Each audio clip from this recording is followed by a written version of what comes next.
Hey guys, what is up? It is me, Pagey, here once again with another video on, I guess, the entire Arrowverse, but in reality, the entire DC multiverse as a whole, because this could potentially be quite interesting. So the thing with DC live action going forward, whether it be TV or film, has been the multiverse. The DC multiverse is the future in, I guess, Warner Brothers, Warner Media, just DC's eyes. This was heavily suggested at DC Fandom in the middle of last year, August or whatever it was, and pushed even further in a recent article and interview with Walter Hamada, who is of course the president of DC Films. Now, of course, the DC multiverse across the film and TV worlds, it was just blown right open during the Crisis on Infinite Earths crossover just over a year ago. From today, when the two Flashes from film and TV met each other, with the moment that Ezra Miller's Barry Allen getting the name of the Flash from Grant Gustin's Barry Allen being confirmed as canon during DC Fandom.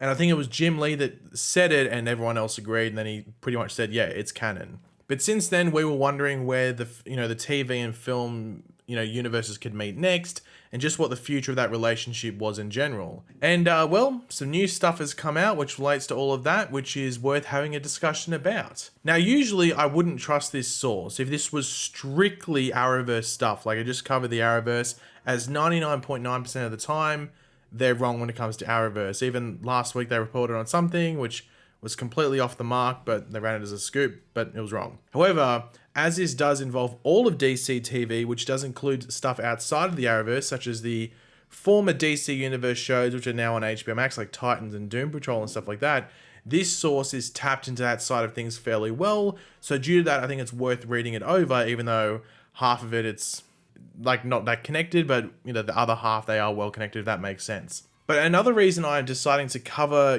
what they are saying is because I've actually been told two separate things that go along with this. One to do with the Flash film and another to do with the future of DC TV on the CW specifically, which we will get to after this initial post from Twitter. So this is coming from our old mate Vullian. Only got two L's in his name. There should be a couple more. But anyway, Vullian, he's obviously, his site is the Vulcan Reporter. I don't think he wrote up a thing. If he did, I'll link it. I don't think he did though. I think he just put it on Twitter, and that's because I don't think he can 100% confirm it. Maybe, I'm not too sure, but he put it on Twitter instead of writing up a report, so make of that what you will. But anyway, as you can see on screen, it says, in a Zoom call earlier this month, DC Films asked the help of Berlanti Productions and other DC TV producers when it comes to world building in the DCEU, which is obviously the movie side. Characters from DC television series will also be appearing in upcoming movies. The multiverse set up by the CW's Crisis on Infinite Earths has been decided to be canon across basically everything, including the DCEU. As AT&T promised, they're working on creating better synergy between its companies, especially when it comes to DC. So even though that moment with the two Flashes was made canon, they didn't have to include the entire Crisis on Infinite Earths crossover and different elements that happened there.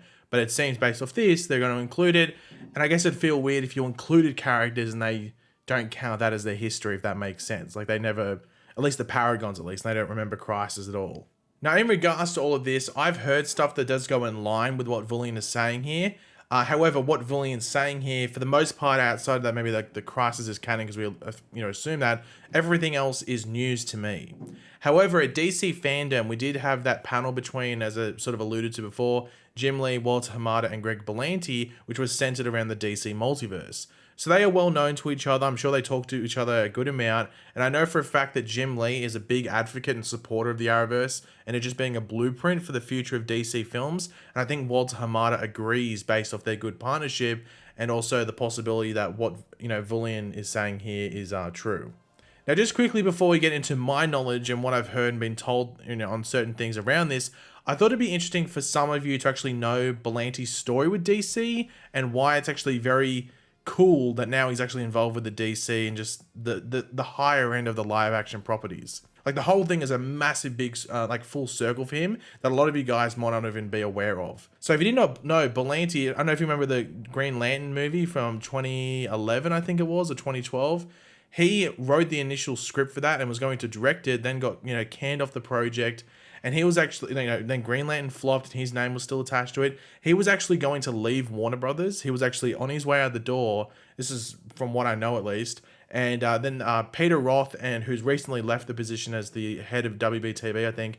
So it was Peter Roth and Jeff Johns actually went and were able to keep Berlanti on board with Warner Brothers, which then led to the Arrowverse being born with Arrow, which then led to Flash, then all these different shows, led to the big success of the Arrowverse, which then has led to some of the DC Universe stuff with which Berlanti's attached to. Now he's attached to the Green Lantern HBO Max show, which is once again another Green Lantern thing, which Jeff Johns is also involved with. Mark Guggenheim's involved with it, who was also attached to the Green Lantern movie back in the day.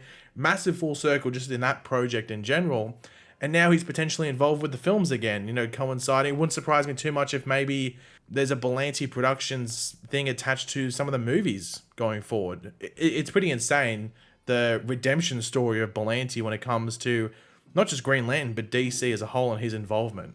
But in regards to the stuff I've been told, now I am not going to say this is 100% confirmed because I don't even know. This is just stuff I've been fed, and I'm not going to, if I was going to sprout it, I would have done a video just completely on it, just by itself. So I'm just giving you this and take it with a grain of salt. But I've been told that Grant Gustin being in the Flash film, and well, he's going to be in the Flash film, but it's going to be more than was originally planned. So I'm going to use Crisis appearances, because I'm sure most of you watching have watched Crisis, and use the guest appearances by characters in that show and that crossover as an example. So originally his cameo would have been more in line with something like Tom Welling's Clark Kent from Smallville. He was in one or two scenes roughly, one big scene and another shorter scene. That would have been what his original cameo was in the Flash movie. But now the role is apparently more in line with what Brandon Routh's Kingdom Come Superman was. So not massive, it's not a massive part, but it's bigger than a 1 or 2 scene appearance. So he's there for a good amount, has some cool stuff going on, but he doesn't take over the film. It's still Ezra Miller's film by far, but Grant does definitely play more of a role. That's what's being said and is planned at the moment. Now, obviously, COVID could maybe affect that. I'm not too sure. I don't think it would, because even if worst came to worst, I guess, you could just do those cameos in LA and he wouldn't have to fly internationally. Let's do it at a later point, but I don't know. We'll have to wait and see what happens there. And the other thing I was told is, and this sort of lines up with something that came out, I think about probably yesterday from when this video go up, and that's Wonder Girl. The 2 new CW shows of Wonder Girl and Naomi are shows that will get the Superman and Lois treatment, if you want to call it. So they'll have a bit of a bigger budget. Now, I don't think it's necessarily they all get the same increase, but they get increased to do whatever they want. So that can mean they get a bigger increase in Superman and Lois if it's necessary. But the interesting thing about these 2 shows of Wonder Girl and Naomi is that they will be shows that potentially set the characters up for appearances in other properties going forward. These other properties being in the film universe or on the big screen. And they could be other things where maybe they appear on HBO Max, but from what it sounded like, it seems like it's the films. So this is sort of like a switch on what's going on with HBO Max at the moment, where you're seeing stuff spin off from the films rather than spin into the film. So, for example, you're getting Peacemaker from the Suicide Squad, that Gotham PD show from the Batman and stuff like that. So they're spinning off from the movies, but these shows will spin into the movies. And it doesn't mean they become the main characters of those movies, but you get all the setup in the TV shows. And these TV shows will also air on HBO Max once the seasons are done on the CW. So it all makes sense, hopefully, if you get that.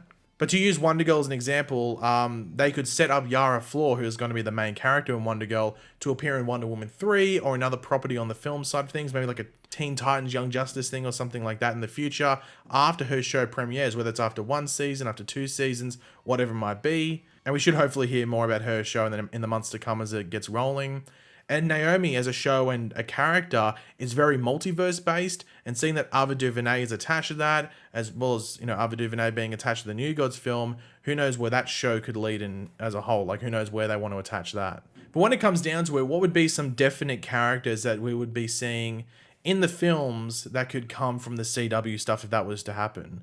But one that we can definitely just, tick off right off the mark is obviously Grant Gustin's Flash. That's going to happen. That cameo, whether it's whatever size it is happening. The other one, and there's a few more, and a lot of them are the leading people in the shows. We have Tyler Hoechlin's Superman, Javicia Leslie's Batwoman, Brie Bassinger's Stargirl, Wonder Girl, whoever plays her, once again, like, and Naomi, like Wonder Girl, as I mentioned before.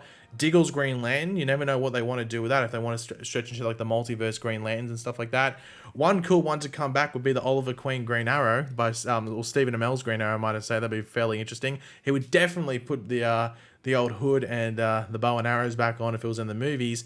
And a big one, and this was rumored to be actually spinning off into an HBO Max show. It sounds like it's still in the works from people that were originally reporting, and they're saying it's still there, is the Brandon Routh Superman, the Kingdom Come Superman. So keep your eyes out for that one, because apparently that's still in talks. I'm not hearing that firsthand, and like, you know, I'm just hearing it from other people, and they're saying it on social media, but they seem to be pretty confident about it. So that's one that could maybe be up there with like maybe the Grant Gustin Flash is like a certainty. So keep your eyes out for that one. But you know, feel free to let me know like any more suggestions you have in regards to potential characters appearing in films, because I'm always curious. But overall, the big question around this is, would this work? And I think the answer is yes. It's simple. The answer is yes. But there's a big but, and a big but, and I cannot lie. It only works if the TV characters do not take over. The TV characters cannot take over, and I know people might be disappointed by hearing that, and you might be saying, well, shouldn't you be wanting them? Don't you like these characters more than... I'm even, you know, sometimes I like the movie character more than the TV version more. Doesn't really... It depends what the take is, but I think it only works if the TV characters don't take over. I think the movie side has to be obviously the commanding one in that film or whatever it is, like whoever's the main character has to command it. The TV character cannot take over. The only exception for a TV character taking over would be something like Yara Flor's Wonder Girl, where maybe she then becomes the main Wonder Woman after Gal Gadot's Wonder Woman ends or something like that. But then again, you have Nubia, who many would argue, including myself, is like the next logical Wonder Woman character in line to take over. So at the moment, I think it's a very fluid situation. It's probably the best way to put it. But it's a very exciting and intriguing situation as well.